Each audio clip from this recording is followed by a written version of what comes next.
Soy Fernando Díaz Villanueva. Hoy es 17 de octubre de 2019 y esto es La Contracrónica.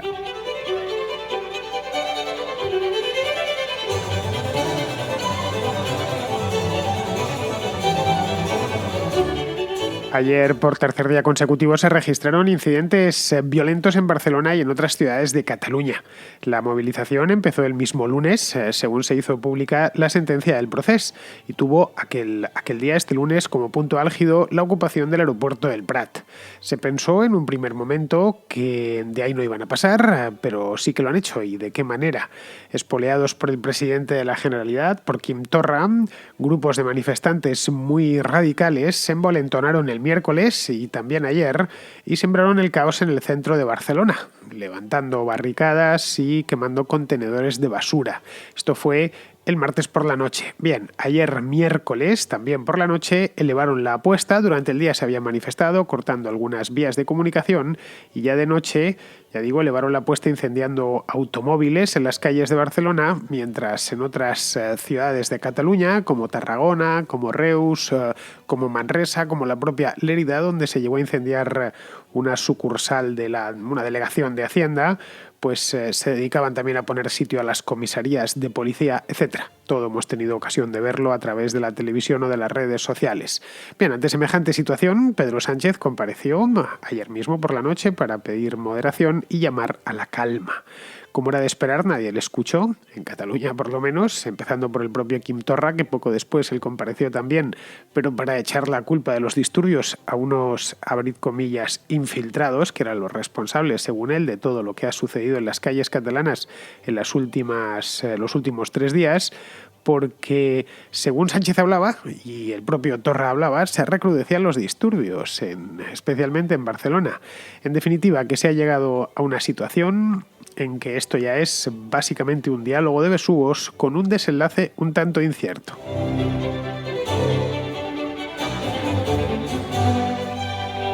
Cuando Pedro Sánchez compareció ayer en el Palacio de la Moncloa, a muchos se les antojó que era ya bastante tarde, que el desorden en Cataluña era tal que sobraban las palabras y había que pasar directamente a los hechos. Pero Sánchez, y esto no es, hay que extraerlo de sus propias palabras, lo dijo además de esta misma manera, no quiere pasar a los hechos, se limitó por ahora, esto ojo, es de ayer por la noche, se limitó a pedir calma de muy buenas formas, utilizó las palabras, pero además utilizó muy buenas palabras. Se ocupó de ser especialmente misericordioso con el gobierno catalán, supongo que con la idea de no calentar más el ambiente.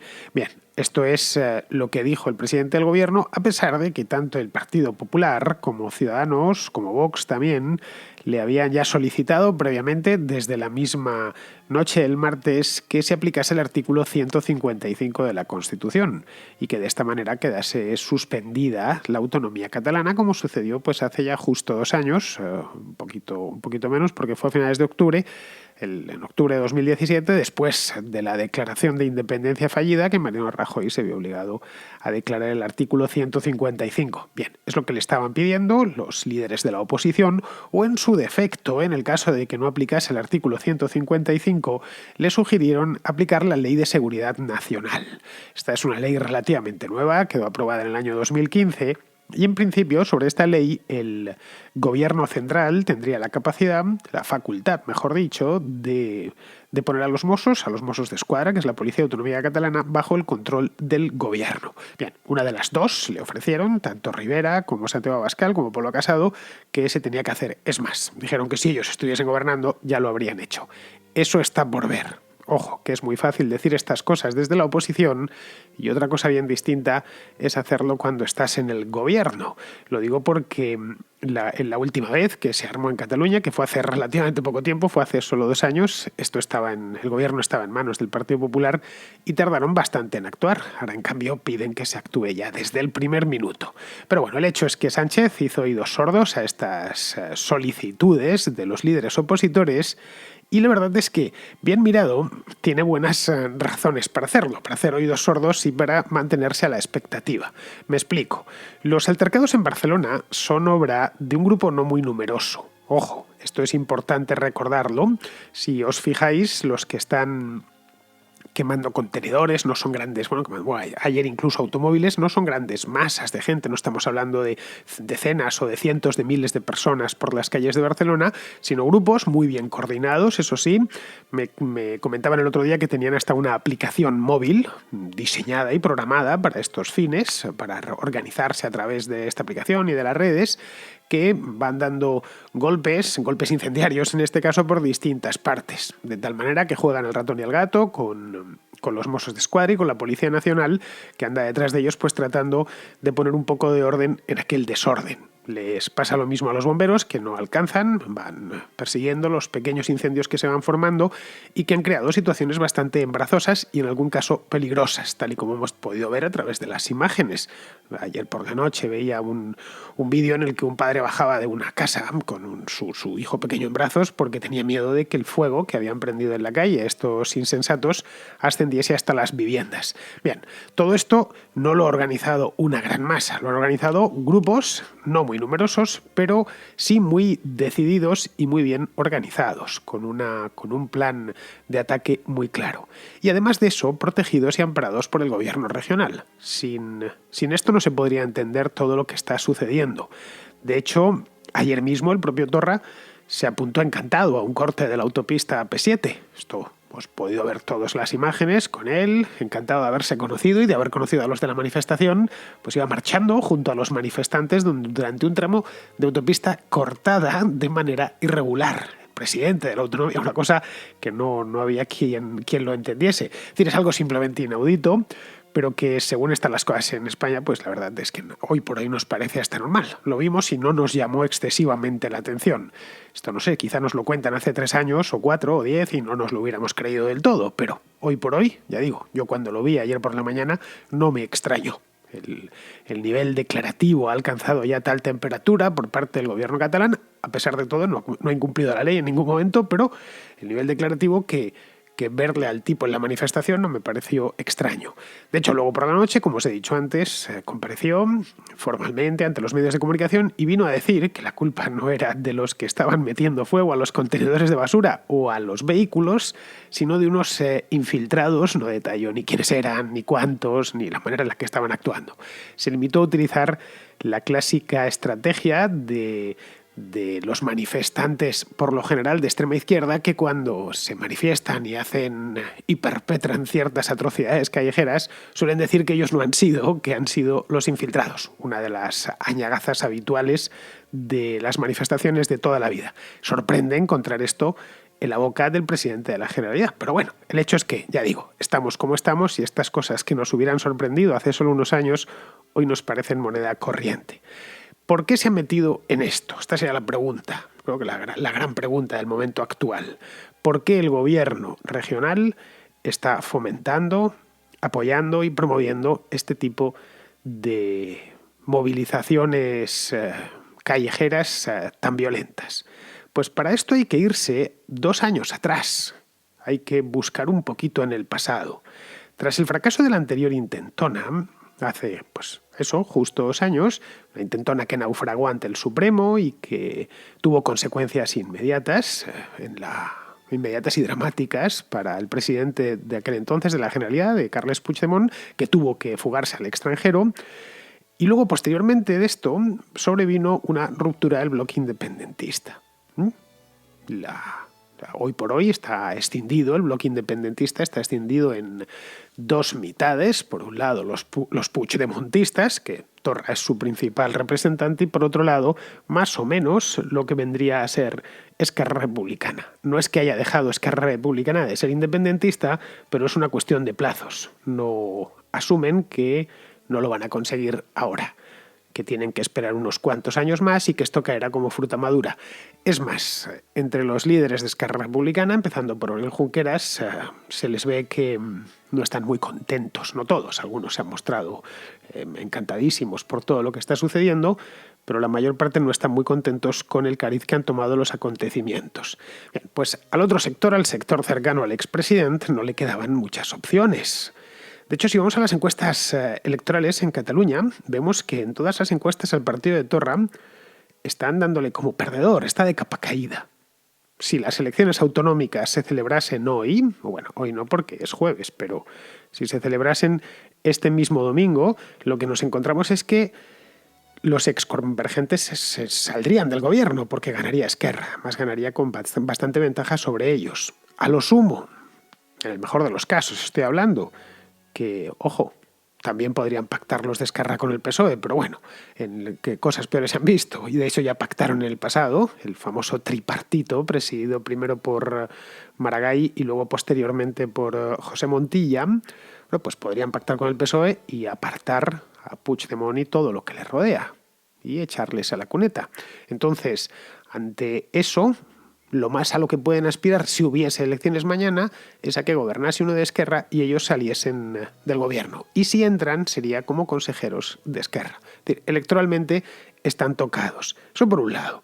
Por otro, Puigdemont y su causa tan extraviada, su causa personal tan extraviada, están cada vez más olvidados. Eso es lo cierto. Y no ya fuera de España, que por descontado, y lo estamos viendo en la prensa internacional, apenas se ha hecho eco de toda esta historia, para dolor de sus promotores, claro, que esperaban que iba a estar abriendo esto el Herald Tribune y el Süddeutsche Zeitung y todos estos periódicos con tanto prestigio de fuera de España. Pues no ha abierto ninguno de ellos. Pero es que no solo está olvidado fuera de España, está olvidado dentro de España y está muy olvidado hasta incluso dentro de Cataluña. A ver, el Consell de la República, que lanzó Puigdemont desde Waterloo hace un año, en octubre del año pasado, estuve hoy por la tarde en su página web y ha captado apenas 80.000 socios. Ojo, en un año. Es que 80.000 socios no es nada. En un año, y teniéndolo todo a tu favor, los medios de comunicación, manteniendo el tema de la causa independentista muy presente en prácticamente casi cualquier ámbito de la sociedad catalana, 80.000 socios en un año significa que has hecho 6.500 socios al mes, es decir, prácticamente nada. Ojo, estos son datos de su página web, que lo mismo están haciéndose trampas y resulta que al final son menos. Tienes un número sensiblemente inferior a los votos que obtuvo, por ejemplo, el Partido Popular en las elecciones de 2017, las de diciembre de 2017, las últimas autonómicas, que fue el partido menos votado, pero aun con todas tuvo 185.000 votos. Luego las diadas han ido menos en estos 2 últimos años. Han empezado, y esto cualquiera que vaya por Cataluña lo sabe, estuve yo hace una semana por allí, encantado además siempre de ir a Cataluña, en concreto ir a Barcelona, que me gusta mucho, y la verdad yo he visto la propia evolución a lo largo de los últimos 4 años, he ido viendo cómo cada vez había, la Barcelona 2015 no es la de, desde el punto de vista vexilológico, es decir, banderil, no es la de hoy. Han empezado a descolgarse esteladas, otras no se descuelgan, pero se quedan descoloridas en los balcones. El tema pasa a un segundo plano, y no solo en Cataluña, sino también en el resto de España.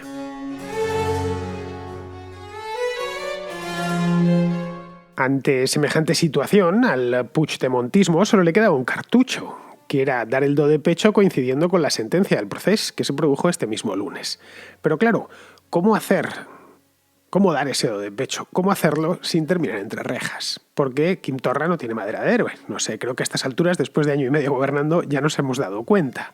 Porque claro, ahora ya saben que la ley actúa y que si transitan por la misma vereda que transitó Puigdemont hace 2 años, pues se verán pasando frío este invierno en Soto del Real, acusados de sedición, que les juzgarán, estamos en 2019, pues en 2021 se dictará una sentencia y Puigdemont tendrá que pasar unos cuantos años en la cárcel. Aunque solo sean los 2 de prisión preventiva, se los va a tener que comer. Y eso, claro, obviamente no le apetece. Aparte de que le inhabilitarían. Y a este hombre, que a pesar de que no es político profesional, o no lo era, ahora parece ser que quiere vivir de esto el resto de su vida, pues no es la verdad, algo como se quiera ver. Está viendo a su propio jefe malviviendo como un desterrado en una casa en Waterloo. Creo que hasta incluso ha perdido un poquillo la cabeza, lo digo por los vídeos con los que nos obsequia en Twitter, y bien, sabe que por ahí no puede ir. Luego queda la opción de armarle en la calle, es decir, organizar un Maidán con barricadas, vehículos incendiados, infraestructuras cortadas, problemas en el aeropuerto del Prat, en la estación de Sants. Bueno, ya me entendéis en definitiva lo que están haciendo ahora mismo. Pero aquí hay otro problema añadido, o había otro problema añadido que han conseguido resolver. Los señoritos de la parte alta de Barcelona no saben hacer esas cosas, no saben cortar a aeropuertos, ni no saben lo que es una barricada. Bueno, lo habrán visto en alguna película, pero nada más. La policía además pega. Los Mossos, no estoy hablando ya de la Policía Nacional, pegan y te pueden dejar un moratón en el lomo. Y no se quieren ver así. Hasta ahí no se van a rebajar. Al menos ellos. Pero claro, tienen a fuerzas de choque. Tienen las fuerzas de choque de la CUP, que son grupos de extrema izquierda, los famosos CDR, que llevan años pidiendo un levantamiento violento. Es decir, tomar las calles y prender fuego a Cataluña. Esto no lo decían de manera poética. Y lo vienen diciendo desde hace mucho tiempo. Lo decían de manera literal, tal y como estamos viendo ahora mismo. Es decir, el programa básico de cualquier partido de esa tendencia. Tampoco nos vamos a engañar. Que sueña con, derribar el sistema, ocupar el Congreso y esas cosas que se hacen en las revoluciones. Es una alianza bastante extraña, esa es la verdad. Una alianza extraña y contra natura. Esto es evidente y cualquiera que lo mire desde fuera de España no lo va a entender muy bien, pero bueno, es lo que hay. El independentismo se ha terminado echando en brazos de la izquierda ultramontana y la izquierda ultramontana en brazos del independentismo. Es normal, que en lugares como Madrid o como Sevilla o como Granada, por manifestaciones y concentraciones que he tenido la ocasión de ver, pues gente afín a Podemos o al partido este nuevo de Rejón, Más País, se concentrasen ayer para solidarizarse con los que protestan en Cataluña. O que a través de Twitter hayamos visto a prácticamente todos los periodistas de izquierda radical en España defendiendo a los que, o hablando bien de los que ayer estaban pues de incendiarios por las calles de Barcelona. En cierto modo les envidian y quisieran hacer lo mismo en sus respectivas ciudades, en Madrid, en Sevilla, etc. Pero claro, saben que no pueden. Que en Madrid o en Andalucía no existe una anomalía como la de Cataluña. Es decir, la anomalía es el nacionalismo reaccionario y excluyente que se apoderó de aquella región hace ya años y que ha mutado, pues hoy por hoy, en una parodia del fascismo italiano, con las camisas negras subcontratadas en otro partido. Pues esto es fascinante. Tenemos la dirigencia, los que piden apretar son de un partido, lo que fue en tiempos Convergencia y Unión, y los que están en la calle armándola son de otro. Muchas veces dicen que hay relaciones familiares, y no lo dudo. De hecho, creo que fue el propio Torra el que dijo que tenía toda la familia, empezando por sus hijos, en los CDR, y esto es bastante habitual. A poco que uno hable con gente de por allí, que te diga, no, fulanito es de Convergencia, un señor que le va muy bien económicamente, que vive en la calle Montaner, pero su hijo se ha hecho revolucionario, ¿no? Vamos, tampoco es casual, y estos detalles son importantes, que la última bandera que ha adoptado la ya riquísima vexilología independentista, que es que tienen un montón de banderas, hasta hace no tanto solo era la señora, pero ahora hay un montón de ellas. Bueno, pues la última, que esta es bastante reciente, es una, de hecho, cada vez se ve más, de color negro, lleva una cruz de Borgoña, una aspa y una estrella. Bueno, pues esta bandera, que no se han inventado ahora, está tomada de un grupo terrorista de los años 20. No fue un grupo con mucho éxito, pero bueno, más o menos nos hacemos una idea. Claro, que esto lo haga la extrema izquierda no nos debería extrañar. La extrema izquierda, no ya en España, sino en prácticamente todos los países del mundo, lo mismo que le sucede a la extrema derecha, viven en mundos aparte, muy desconectados de la realidad. Y en España, además, la extrema izquierda, pues es que tiene la peculiaridad de que la tenemos instalada desde hace ya unos cuantos años en la mística de los años 30, la guerra civil, la revolución pendiente. Y eso hace que algo como lo de Barcelona pues les produzca sueños húmedos. De que muchos de ellos pues estemos viendo cómo se licúan en las redes sociales. Lo anormal aquí, por lo tanto, no es que ellos lo defiendan o que lo promuevan o que incluso se bajen al barro y quemen unos contenedores. Eso es lo normal, lo esperable. Lo anormal aquí es el comportamiento de la burguesía catalana, cuyo bienestar le iba en su proverbial sensatez. Es decir, que son los dueños absolutos de aquello, y lo son desde siempre. Y suelen además tener al gobierno de Madrid cogido por salvarse a la parte. Una cosa que no deja de sorprender. Claro, ¿cómo se explica esto entonces? Pues algo así yo creo que solo se puede explicar en clave de pura desesperación individual. De un tipo que ha hecho de su causa personal un movimiento que solo puede expresarse mediante la violencia desatada en la calle. Es que si no, no hay otra. Ese tipo tiene nombre y apellido, se llama Carles Puigdemont. Tiene un representante, un delegado en Barcelona que preside la Generalidad. Si no, todo lo que está sucediendo pues carece por completo de sentido y es inexplicable. Esa alianza que he hablado contra natura. Porque si os fijáis, fuera de Cataluña, los únicos que apoyan pues toda esta locura son los que les gustaría hacer lo mismo pues en Madrid o en La Coruña o en Bilbao o donde sea o en Málaga.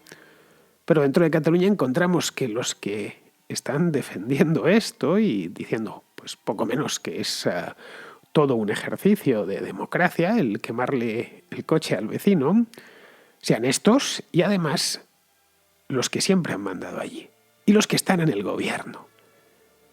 Bien, pues de ese movimiento forma parte Quim Torra, cuyo gobierno, además, espera, y él mismo esperan sacar algún beneficio de esto. No lo hacen tampoco porque se les haya ido la cabeza. En política rara vez a la gente se le va la cabeza del todo. Beneficio en forma de indulto, de negociaciones. Recordemos que Pedro Sánchez llega al poder el año pasado gracias, entre otros votos, a los del partido de Quim Torra. Y además luego hay otro elemento importante. La violencia, por más que nos pese, la violencia funciona. Lo vimos en el País Vasco durante décadas. El gobierno de Madrid quiere evitarse problemas, normal, y siempre termina cediendo ante los que son violentos. Quiere evitar espectáculos y dolores de cabeza. Esa es la cruda realidad. De ahí que Sánchez se niegue a intervenir. Ojo, os decía antes que Rajoy tampoco es que estuviese encantado de hacerlo, ¿eh? Le costó muchísimo aplicar el 155, siendo lo de 2017 mucho más grave. Y cuando lo hizo, como bien sabemos, se decantó por un 155 muy suave, que no levantase suspicacias. Sánchez tiene ahora, además, el problema añadido de que en 20 días tendrá que presentarse a las elecciones y no quiere dar un solo paso en falso. La cosa le permitirá ganar algo de tiempo, por ahora, no sabemos cuánto. Vamos, mientras esto no vaya más. Pero todo indica que esto empeorará. Ya tienen convocada una huelga y los destrozos además están quedando impunes. Apenas hay detenidos. Creo que ayer en todo el día hubo solo 20 detenidos. Y ya se sabe que no hay mejor método de fomentar el delito que encargarse de que éste quede impune.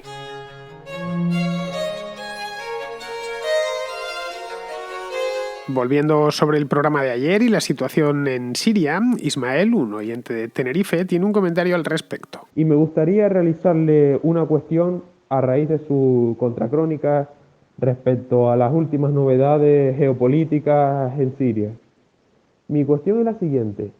Tras todos los cambios geopolíticos que hemos visto en tan poco tiempo, ¿en qué posición queda Turquía? Porque claro, hemos visto cómo durante estos últimos 4 años el presidente de Turquía, el presidente Erdogan, pues ha ido, por así decirlo, saltando la valla de un lado al otro. Cuando le ha interesado, ha estado con la OTAN y Estados Unidos, y cuando no le ha interesado, pues ha estado con los rusos. Entonces parece que de ir de un lado a otro se ha quedado clavado en mitad de la valla, porque ahora Estados Unidos y la Unión Europea son, vamos a decir, abiertamente hostiles hacia él, y parece que los rusos no terminan de fiarse de él. Entonces, ¿en qué posición queda ahora Turquía? Porque no es ni aliado de Occidente, sí es aliado de Rusia, pero tampoco parece que los rusos los quieran como aliados. Entonces, parece que está en tierra de nadie, ni para uno ni para otro. Bueno, esta era mi cuestión. ¿En qué hará Turquía ahora? ¿Desarrollará una política de acercamiento hacia Moscú, hacia Washington? ¿Intentará ir por su lado? ¿Qué cree usted que hará? Bueno, Muchas gracias por todo, recibo un cordial saludo y me encanta su programa, siga adelante. Bueno, Ismael, así para que nos entendamos, yo creo que Turquía queda un poco a la luna de Valencia, lo cual era de temer, ¿eh? Porque cuando dos potencias de la importancia de Estados Unidos y Rusia, que hoy por hoy pues son las dos principales potencias militares del mundo, cuando dos potencias de este tamaño se meten en un conflicto, es muy difícil entrar en él y tratar de mantener la independencia. Turquía en Siria, trató de elaborar su propia política exterior, al menos en Oriente Medio. Apostó por la oposición siria cuando decidió meterse de lleno en la guerra siria en el año 2016. Es algo reciente, han pasado solo 3 años. De hecho, el principal partido opositor de contra Bashar al-Assad, se llama el Consejo Nacional Sirio, tiene su sede en Estambul, para que nos hagamos una idea. Era una apuesta muy arriesgada, porque Erdogan pensó, no sé, yo creo que otros países de la OTAN iban a seguirle. Es que si no, no se entiende cómo hizo una apuesta tan arriesgada y que ha habido muertos turcos, vamos, militares turcos muertos en Siria. No muchos, pero sí unos cuantos. Y no sucedió así. Occidente no le siguió. Occidente básicamente se decidió por Rojava. Y en aquel momento no se sabía muy bien cómo iba a ir la cosa. Estamos hablando de 2016. En aquel momento la oposición de al-Assad ocupaba la ciudad de Alepo, que es mayor incluso que Damasco, y ciertas zonas del sur del país. Luego Alepo cayó en manos de milicias integristas y al finales de 2016 una gran ofensiva fue retomada por el gobierno de Bashar al-Assad, gracias, entre otras cosas, al apoyo militar ruso. Ahí ya se vio que Turquía lo tenía difícil. Lo único que quedaba era anular Rojava y mantenerse en el partido. Bien, pues eso parece ser, pues hoy por hoy, que no va a ser posible, así que supongo que se replegarán a la frontera y tratarán de blindarla. Muchas más opciones no les quedan. Bien, sobre este mismo tema de Siria tiene también un comentario Adrián. Hola Fernando, he acabado de escuchar tu segundo programa sobre el tema de Siria y la verdad es que tengo que darte la enhorabuena porque has hecho un trabajo genial ilustrando la situación. Hay muchísimos sitios en los que me he informado del tema que ni siquiera mencionan a Rusia cuando hablan del conflicto sirio y eso me parece una vergüenza porque te gusta o no Rusia, pues es un factor, es un elemento, una facción dentro de la guerra y te gusta o no, no puedes ignorarlo. Y tú pues has tratado muy bien el tema, es decir, no poniéndote ni de un lado ni de otro, tratando la información de forma rigurosa y me parece que lo has hecho genial y solo quería darte la enhorabuena. Un saludo. Pues muchas gracias, Adrián. Bueno, como entenderás, en conflictos como el sirio no hay ningún bando que sea de mi agrado. A ver, por gustarme, me gustaría que Siria saliese de esta pesadilla, por supuesto, y que se gobernase conforme a la voluntad de sus habitantes, claro está. Pero claro, aquí no se trata de lo que me guste a mí o de lo que no me guste, sino de lo que es, y lo que es hay que tratar de entenderlo. En fin, ya sabes que si me escuchas habitualmente, ya sabes que yo el periodismo lo hago, ¿no? Mi tipo de periodismo es muy deudor de la historia, ¿no? Utilizo métodos propios de la historia. Trato de alejarme del objeto de estudio, trato de ganar siempre visión de conjunto, sin perder atención a los detalles, por supuesto. Y lo más importante, trato de entender por qué los protagonistas del hecho en cuestión hacen lo que hacen. Eso es lo que me interesa, al margen de si es ético o no es ético. En una guerra, además, poca ética vas a encontrar, así que me conformo con entenderlo. Pero bueno, no, por principio no es que no me guste, es que además no me siento cómodo tomando partido, cuando en el caso de la guerra de Siria, la verdad es que tomar partido ya en sí es un riesgo, porque es de estas guerras en las que puedes mirar el mapa y decir, bueno, si nos ponemos pejigueras y moralistas, todos son malos. Pues eso mismo. Bien, vamos a seguir con otro oyente. Este es Alejandro, que también es de Tenerife. Está la cosa tinerfeña hoy, que nos quiere hablar pues del tema del día, de lo que está pasando en Cataluña. Muy buenas, Fernando, y muy buenas a todos. Yo, sobre todo ahora que ya ha salido la sentencia sobre el golpe de Estado en Cataluña y ya varios años vista desde que se recrudeció la situación, me gustaría preguntar al resto de oyentes si ellos saben o tienen una idea exactamente de hacia dónde pretende ir el gobierno de España. Cuando digo el gobierno de España me refiero no solo al actual, sino al resto de fuerzas mayoritarias que puedan llegar al gobierno en fechas próximas. Porque la verdad es que no se ve un un final del conflicto y no parece sino que la situación puede ir a más y a más y a más. Hay una sentencia, en fin, que ha sido sujeta a interpretación y que parece que ha venido dada con penas tan tibias, sobre todo con la negativa que los presos tuvieron que cumplir la mitad de la condena al menos para obtener el tercer grado. Torra, hoy día presidente de la Generalitat, afirma que van a volver a hacerlo. Se ha tenido un grupo que pretendía atentar. No parece que electoralmente el independentismo vaya a caer a breve o medio plazo demasiado. Y desde luego no va a desaparecer toda esa gente ya entusiasmada con la idea de romper con el resto del país después de más de 40 años de manipulación mediática y de adoctrinamiento. Entonces, ¿hacia dónde pretende ir el gobierno? Porque si no zanja el tema, no vamos a llegar a ninguna parte. Y ojo que se pudo aplicar en su día un 155 de verdad y no esta cosa rara que tuvimos sin intervenir los medios de comunicación públicos responsables, sin intentar ninguna recuperación de competencias básicas como la educación. Entonces, ¿qué tenemos que esperar? Que haya una algarada callejera como las que ya en estos días, o más violenta, la que se produzcan 50 muertos o que tomen el aeropuerto y paralicen el tráfico de la segunda ciudad más importante del país durante días. Y nada, muchas gracias por el tiempo y espero vuestra respuesta. Gracias. Pues Alejandro, a ver, la verdad es que no puedo leer los pensamientos de Pedro Sánchez, bueno, ni los de Pedro Sánchez ni los de nadie. Pero vamos, el gobierno actual yo creo que no sabe muy bien hacia dónde ir. Porque por un lado tiene intereses electorales de por medio, como ya he explicado en el programa de hoy, y porque sabe que el tema es delicado y tiene miedo de pasarse. De ahí la indecisión. Yo realmente, si yo fuese presidente del gobierno, tampoco sabría muy bien lo que hacer, si te soy sincero. Más allá de aplicar la ley, lógicamente. Es decir, que no impera la impunidad, esto es lo importante. Y a partir de ahí creo que nadie sabe muy bien cómo acabar con esto, más acabar definitivamente. Es decir, que no hay garantía alguna de que aplicando el 155 esto se solucionaría. Pero es que tenemos la constancia de que no aplicándolo tampoco se soluciona.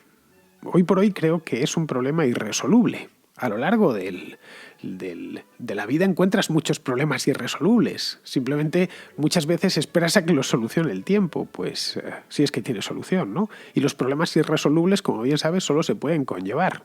Es decir, dejar que pase el tiempo para que vaya reordenándolo todo. Eso sí, aplicando la ley siempre. Porque en el momento en que dejas de aplicarla, esa sociedad queda completamente condenada. Muy bien, pues vamos a ir terminando ya. Vamos con Pizarro, que nos habla, lógicamente, del tema de ayer, de Siria. En los conflictos multilaterales crónicos, los actuales enemigos de los actuales enemigos pueden ser aliados circunstanciales. Y así, el gobierno sirio, pese a reclamar territorios tomados por Rojava, ahora colabora con ella para evitar la presencia turca en territorio sirio. Además, la fuga estadounidense y la avidez turca han puesto a Rusia y a Rojava en una entente de intereses comunes a corto plazo. Ahora bien, como los aliados presentes pueden ser desleales o directamente enemigos en un futuro, todo es un pantano. Rojava se posicionó en Siria, desplazó al Daesh y ahora trata de contener el ataque turco. Pero ¿en quién puede confiar realmente? En nadie. Ya que el culebrón es sine die y el conflicto perenne, desde aquí, la accesoria Unión Europea, nos conformamos con que no salpique. Un cordial saludo de Pizarro. Y con esto, queridos amigos, terminamos el programa de hoy y de esta semana, que ha sido una semana tan movida en nuestro país. Y yo os emplazo a que volváis por aquí mañana, que tenemos Contrahistoria. Se acaba ya la información general por esta semana. Yo estoy encantado porque, os voy a contar un secreto, me gusta mucho más la historia que la actualidad. Bien, sé que no está bien que lo diga porque Bueno, a fin de cuentas, La Contracrónica es un programa de actualidad, pero ya le dedico 4 días a la semana, mientras que a la historia solo dedico 1, bueno, más los contracortes, que por cierto es un espacio que sigue su curso. El otro día subí uno sobre la Revolución de Asturias, magnífico, pero eso sí, estos contracortes son solo para fans y patronos de La Contracrónica. La contrahistoria no, la contrahistoria la puede escuchar cualquiera, así que mañana, no en este canal, sino en el canal vecino, en iVoox estoy diciendo, os espero. Hasta mañana, amigos.